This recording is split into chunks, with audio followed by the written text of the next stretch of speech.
സർക്കാർ മാനേജ്മെന്റിന് മുമ്പിൽ വച്ചിരിക്കുന്ന ഒത്തുതീർപ്പ് ഫോർമുല ലക്ഷ്മി നായർ പ്രിൻസിപ്പൽ സ്ഥാനത്ത് നിന്ന് മാറി നിൽക്കട്ടെ എന്നാണ്. താൽക്കാലികമായി രാജിവെക്കണോ അവധിയെടുത്ത് പോകണോ എന്ന കാര്യത്തിൽ മാനേജ്മെന്റിന് തീരുമാനമെടുക്കാമെന്ന് നിർദ്ദേശിച്ചു. പക്ഷേ വിട്ടുവീഴ്ചയ്ക്ക് തയ്യാറല്ലെന്ന നിലപാടാണ് ലക്ഷ്മി നായരുടേത്. ഈ സാഹചര്യത്തിൽ CPM-ഉം സർക്കാരും എടുക്കുന്ന നടപടിയാണ് നിർണായകം. സമരം കടുപ്പിക്കാനാണ് എല്ലാ വിദ്യാർത്ഥി സംഘടനകളും തീരുമാനിച്ചത്. രാജിയില്ലാതെ പിന്നോട്ടില്ലെന്ന് SFIയും ആവർത്തിച്ചു പറയുന്നു. അവിടെ ഇന്റേണൽ മാർക്കിൻ്റെയും അറ്റൻഡൻസിൻ്റെയും ജാതി പേരിൻ്റെയും അതുപോലെ തന്നെ അവിടുത്തെ റെസ്റ്റോറൻറ്റുകളിൽ ജോലിയെടുപ്പിച്ചും വിദ്യാർത്ഥികളെ പീഡിപ്പിക്കുന്ന നേതൃത്വം കൊടുക്കുന്നവരാണ്. അതുകൊണ്ട് തന്നെ ആ പ്രിൻസിപ്പാൾ മാറണം, ആ പ്രിൻസിപ്പാളിനെ മാറ്റണം. ആ മാറ്റം വരെയുള്ള സമരം SFI ശക്തമായി ഏറ്റെടുക്കാൻ തന്നെയാണ് തീരുമാനിച്ചത്. ഇതിനിടെ 2 ദിവസത്തേക്ക് തുടങ്ങിയ സത്യാഗ്രഹ സമരം അനിശ്ചിതകാലത്തേക്ക് തുടരാൻ AIYF-ഉം തീരുമാനിച്ചു. CPI നേതൃത്വത്തിന്റെ നിർദ്ദേശമനുസരിച്ചാണ് നടപടി.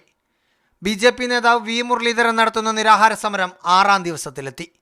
മീഡിയ 1 തിരുവനന്തപുരം.